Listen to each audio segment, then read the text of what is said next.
Recording by Moira Fogarty. The Art of War by Sun Tzu, translated by Lionel Giles.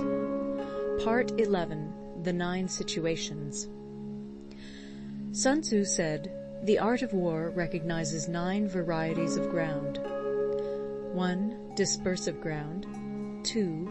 Facile ground. 3. Contentious ground. 4. Open ground. 5. Ground of intersecting highways. 6. Serious ground. 7. Difficult ground. 8. Hemmed-in ground. 9. Desperate ground." When a chieftain is fighting in his own territory, it is dispersive ground. When he has penetrated into hostile territory, but to no great distance, it is facile ground. Ground the possession of which imports great advantage to either side is contentious ground. Ground on which each side has liberty of movement is open ground. Ground which forms the key to 3 contiguous states, so that he who occupies it first has most of the empire at his command, is a ground of intersecting highways. When an army has penetrated into the heart of a hostile country, leaving a number of fortified cities in its rear, it is serious ground. Mountain forests, rugged steeps, marshes, and fens, all country that is hard to traverse, this is difficult ground. Ground which is reached through narrow gorges, and from which we can only retire by tortuous paths, so that a small number of the enemy would suffice to crush a large body of our men, this is hemmed-in ground. Ground on which we can only be saved from destruction by fighting without delay is desperate ground. On dispersive ground, therefore, fight not. On facile ground, halt not. On contentious ground, attack not. On open ground, do not try to block the enemy's way. On the ground of intersecting highways, join hands with your allies. On serious ground, gather in plunder. In difficult ground, keep steadily on the march. On hemmed-in ground, resort to stratagem. On desperate ground, fight. Those who were called skillful leaders of old knew how to drive a wedge between the enemy's front and rear, to prevent cooperation between his large and small divisions, to hinder the good troops from rescuing the bad, the officers from rallying their men. When the enemy's men were united, they managed to keep them in disorder. When it was to their advantage, they made a forward move. When otherwise, they stopped still. If asked how to cope with a great host of the enemy in orderly array, and on the point of marching to the attack, I should say, begin by seizing something which your opponent holds dear. Then he will be amenable to your will. Rapidity is the essence of war. Take advantage of the enemy's unreadiness. Make your way by unexpected routes, and attack unguarded spots. The following are the principles to be observed by an invading force. The further you penetrate into a country, the greater will be the solidarity of your troops, and thus the defenders will not prevail against you. Make forays in fertile country in order to supply your army with food. Carefully study the well-being of your men, and do not overtax them. Concentrate your energy and hoard your strength. Keep your army continually on the move, and devise unfathomable plans. Throw your soldiers into positions whence there is no escape, and they will prefer death to flight. If they will face death, there is nothing they may not achieve. Officers and men alike will put forth their uttermost strength. Soldiers, when in desperate straits, lose the sense of fear. If there is no place of refuge, they will stand firm. If they are in hostile country, they will show a stubborn front. If there is no help for it, they will fight hard. Thus, without waiting to be marshaled, the soldiers will be constantly on the qui-vive. Without waiting to be asked, they will do your will. Without restrictions, they will be faithful. Without giving orders, they can be trusted.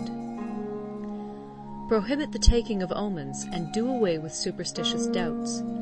Then, until death itself comes, no calamity need be feared. If our soldiers are not overburdened with money, it is not because they have a distaste for riches. If their lives are not unduly long, it is not because they are disinclined to longevity.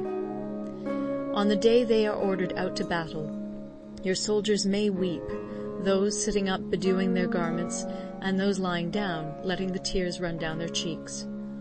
But let them once be brought to bay, and they will display the courage of a Chu or a Kui. The skillful tactician may be likened to the Shuai-jan.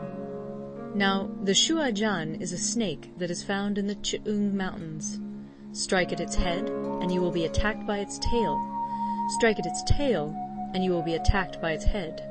Strike at the middle, and you will be attacked by head and tail both. Asked if an army can be made to imitate the Shuai-jan, I should answer yes.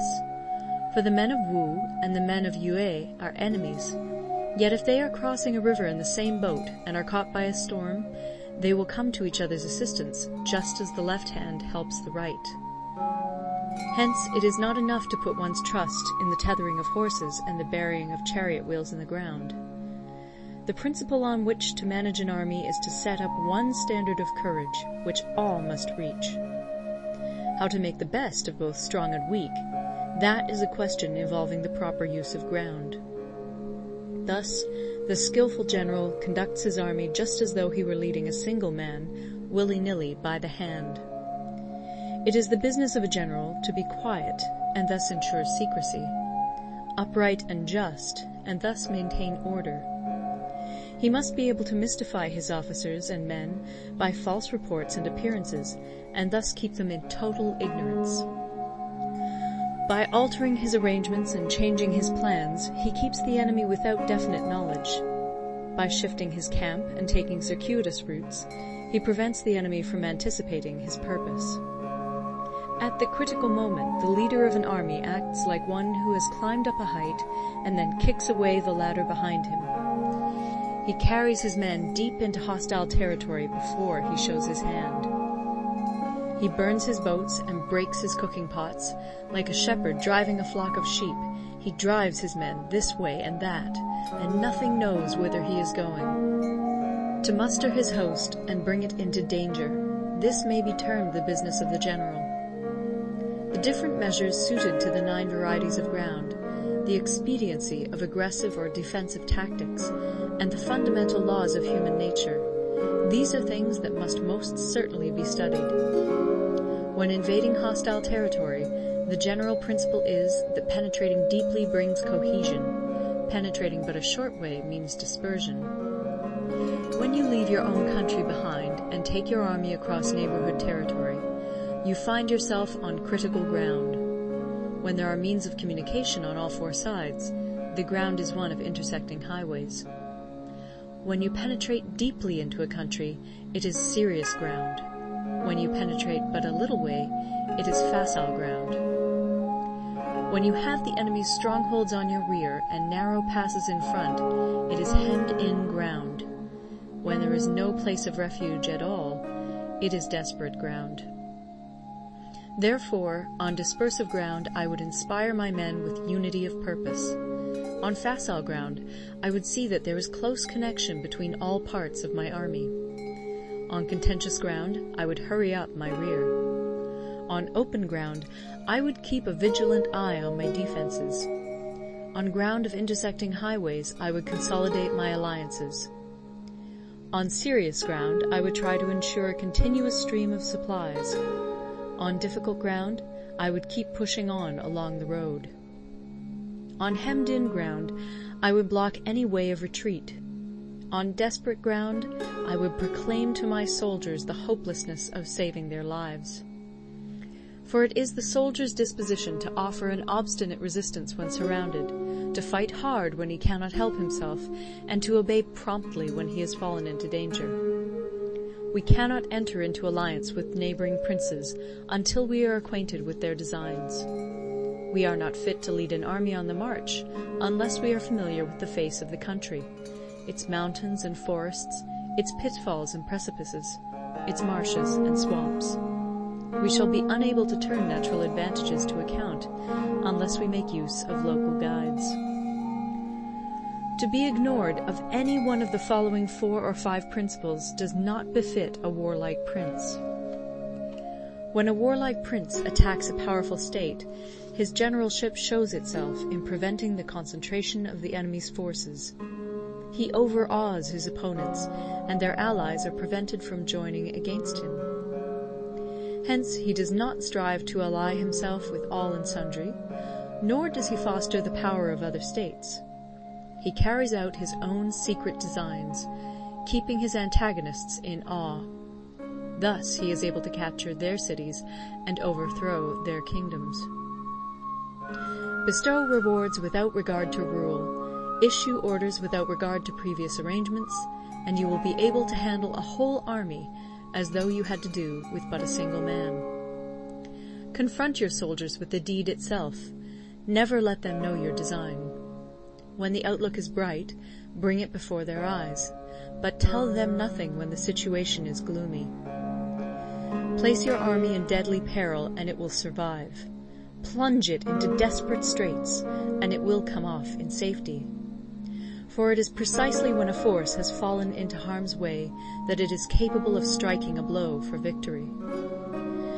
Success in warfare is gained by carefully accommodating ourselves to the enemy's purpose. By persistently hanging on the enemy's flank, we shall succeed in the long run in killing the commander-in-chief. This is called ability to accomplish a thing by sheer cunning. On the day that you take up your command, block the frontier passes, destroy the official tallies, and stop the passage of all emissaries. Be stern in the council chamber so that you may control the situation. If the enemy leaves a door open, you must rush in. Forestall your opponent by seizing what he holds dear, and subtly contrive to time his arrival on the ground. Walk in the path defined by rule, and accommodate yourself to the enemy until you can fight a decisive battle. At first, then, exhibit the coyness of a maiden, until the enemy gives you an opening. Afterwards, emulate the rapidity of a running hare, and it will be too late for the enemy to oppose you. End of Part 11. Recorded in Toronto, Ontario by Moira Fogarty, October 2006.